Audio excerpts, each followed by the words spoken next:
détend tellement le visage. Le visage reste jeune. On enlève les rides, les cernes. Je vais te présenter 7 types de peau différents. 7 catégories. En fonction de ces catégories-là, je vais catégoriser dans chaque catégorie. Tout le monde doit se retrouver dans l'une ou l'autre des catégories. Parce que ce sont les 7 types qui existent à la surface de la Terre. Il n'y a pas une huitième. Donc s'il y a une huitième, c'est que vraiment ça ne vient pas de cette planète. Voilà. Je vais te dire quelle huile utiliser selon ton type de peau. Avant de commencer, je te prie de regarder la vidéo sur les types de peau également. Parce que j'ai fait cette vidéo-là pour que tu puisses t'aider à identifier quel est ton type de peau. Donc cette vidéo que j'ai faite, c'est complémentaire à la vidéo selon les types de peau. Bonjour les amis, bienvenue sur ma chaîne Daily Dose. J'espère que vous allez super bien. Moi, je vais très bien par la grâce de Dieu. Si tu ne vas pas bien, je prie le Seigneur pour que tu ailles très bien. Je t'envoie également plein d'ondes positives. Alors, pour toi qui ne me connais pas, je m'appelle Peggy. Je suis ingénieure environnementaliste de formation. Je suis également formulatrice cosmétique. Si c'est la première fois que tu arrives dans une maison, alors je te souhaite la bienvenue. N'oublie pas de t'abonner, de liker et également de partager la vidéo autour de toi. Active la cloche de notification pour recevoir davantage les informations lorsque je poste une nouvelle astuce vidéo.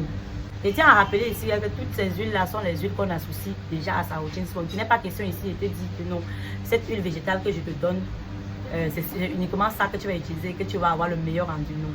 C'est une huile qui va accompagner ta routine soin. Comme dans la vidéo précédente, tu peux aller regarder la vidéo précédente où j'explique pourquoi est-ce qu'il faut utiliser une huile végétale dans sa routine soin. Ça ne remplace en aucun cas une crème ou un sérum, parce que la crème et les sérums qui sont les basiques. Ceux-là qui vont réparer vraiment les imperfections avant que l'huile essentielle vienne embellir, l'huile végétale vienne sceller tout ça. Les huiles, généralement dans les produits de soins, que ce soit les laits corporels ou alors un sérum ou alors même une crème, représentent environ 30% max. Le reste, c'est la phase liquide. Ce qui dit que tu ne vas pas forcément donc retrouver les 100% de la quantité d'huile qu'il te faut pour ta peau dans une crème de corps. C'est la raison pour laquelle les 70 autres pourcents, tu dois les apporter de toi-même. Une abonnée qui m'a carrément dit que lorsqu'elle met l'huile sur son visage, elle a l'impression qu'elle a une peau grasse. Bien sûr que non, les huiles ne rendent pas la peau grasse. C'est quelle question? Non, c'est juste que vous avez l'impression que votre visage brille par rapport au type d'huile que vous avez utilisé. Je vais te présenter 7 types de peau différents.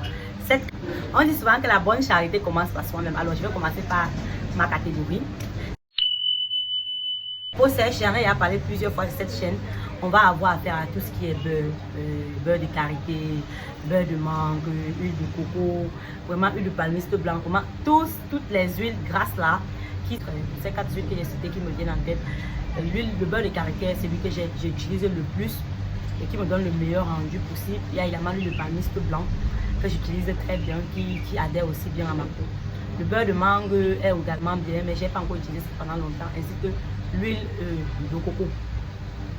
Donc en fonction de toi, si c'est que l'une te noircit, tu peux choisir l'autre par exemple. Pour une peau, par exemple, mixte, elle peut utiliser de l'huile d'argan, de l'huile d'horizon, de l'huile de pépin, de tomate. Ce sera excellent pour sa peau. Une peau mixte également peut utiliser de l'huile d'olive. Une peau grasse, c'est une peau qui est assujette à plusieurs imperfections. Ça veut dire la production du sébum est excessive. J'ai fait une vidéo pour t'expliquer comment est-ce que les boutons apparaissent sur ta peau. Je te prie d'aller regarder. Je ne vais pas revenir en détail sur ça.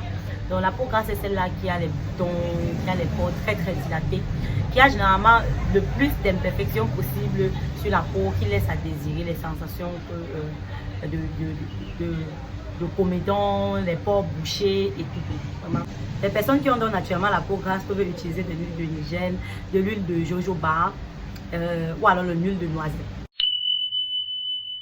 Peau normale, ce sont les peaux qui n'ont pas d'imperfection vraiment. Oui, il y a des peaux qui n'ont vraiment pas d'imperfection, vraiment qu'à vue d'œil, elles ont l'air parfaites. Donc le fait même seulement d'utiliser les huiles végétales, ce sera juste pour accompagner, pour les accompagner dans leur routine. Donc naturellement, ces peaux-là ont déjà tout ce qu'il leur faut. La production du sébum est normale, il n'y a pas d'excès, la régulation est normale. Lorsque vous les regardez en face, vous avez l'impression qu'elles sont vraiment parfaite en fait. Donc pour cette catégorie de peau là, elle peut utiliser de l'huile d'argan, de l'huile de macadamia qui est vraiment super top pour la peau, de l'huile d'olive, également de l'huile d'amande douce. Les peaux sensibles sont vraiment les peaux qui sont sujettes, qui sont vraiment sensibles comme on dit là.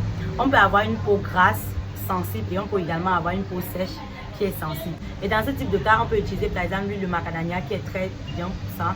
On peut également, utiliser de l'huile d'argan, également de l'huile de noisette. Donc ces trois huiles-là sont pour peau sensible et sèche. Il peut combiner ces deux huiles-là entre les beurres et cette huile ici que je viens de citer. Et pour une personne qui a une peau sensible et grasse, elle combine son type d'huile avec ceci, elle alterne en fait. Donc pour équilibrer, parce que ces huiles de macadamia par exemple, l'huile d'argan sont des huiles qui sont traitantes à la base. On ne va pas oublier carrément les peaux matures. Les peaux matures sont les peaux matures, veut dire vieillissantes. Ça veut dire à partir, je dirais même après 40 ans, on peut commencer à utiliser ces huiles-là. Donc dans ce cadre, l'huile du noyau d'abricot, je dis l'huile du noyau d'abricot, pas l'huile d'abricot, mais de l'huile de rose musquée et l'huile d'argan. Ce sont les huiles naturellement qu'on retrouve sur le marché. Vous pouvez les retrouver en parfumerie, dans les grandes surfaces. Généralement, ces huiles-là se trouvent là. On va parler des peaux ternes. Généralement, les peaux ternes sont les peaux, on regarde, ça n'a pas d'éclat, c'est là, c'est pas beau à avoir. Les huiles de la papaye, parce que l'huile de la papaye, elle a cette propriété-là d'embellir la peau. Également, l'huile de carotte, là, cette faculté-là, moi je l'aime trop. J'aime trop mélanger l'huile de la papaye et de la carotte.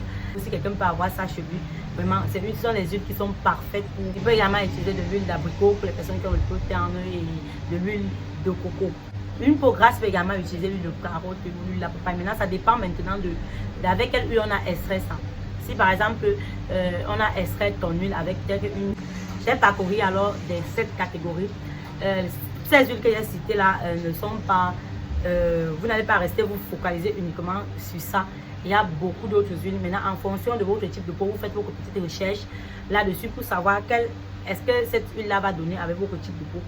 Si elle donne avec votre type de peau, vous l'utilisez simplement dans votre routine. Alors, j'espère qu'à présent, j'ai pu répondre à une ou deux questions des personnes qui posaient la question de savoir quelle huile je peux utiliser, quelle huile je peux utiliser. Voilà, une panoplie d'huile que tu peux utiliser en fonction. Là, tu vas choisir ta part. Les personnes qui ont la peau normale ont la possibilité d'alterner ces huiles-là, de tester ces huiles-là sur leur peau. Mais je le redis, si tu remarques que une huile bouche tes pores, tu arrêtes tout de suite de l'utiliser. Tu changes, tu prends une autre huile. Dans chaque catégorie, il y a plusieurs types. Merci, 5 gouttes, c'est largement suffisant. Je vais me faire un petit massage sur le visage avec mon huile essentielle à papaye carotte le soir au coucher. Voilà. Ça favorise la microcirculation au niveau du visage. Ça va détendre le visage. Ça va faciliter l'ouverture des pores. Ça, c'est après avoir appliqué ma crème et mon sérum. L'ouverture des pores pour que les produits que j'ai appliqués pénètrent. Ça permet également de sceller l'hydratation sur la peau. Ça veut dire sceller. Je vous montre comment on met parce qu'il y a beaucoup de personnes qui disent qu'elles ne connaissent pas. Donc, pendant au moins 2 minutes, faites ça pendant au moins 2 minutes. Pour ceux qui ont beaucoup de temps, prenez pendant 5 minutes. Ensuite, vous pouvez également faire les micro-massages comme ça. C'est la deuxième technique. Si vous avez aimé la vidéo, n'oublie pas de me laisser un gros pouce vers le haut et également de la partager autour de toi. Je ne garde pas tes conseils pour toi. Si moi j'avais gardé pour ça pour moi, tu n'aurais pas eu cette vidéo aujourd'hui. Alors je te dis à très bientôt pour une nouvelle astuce vidéo.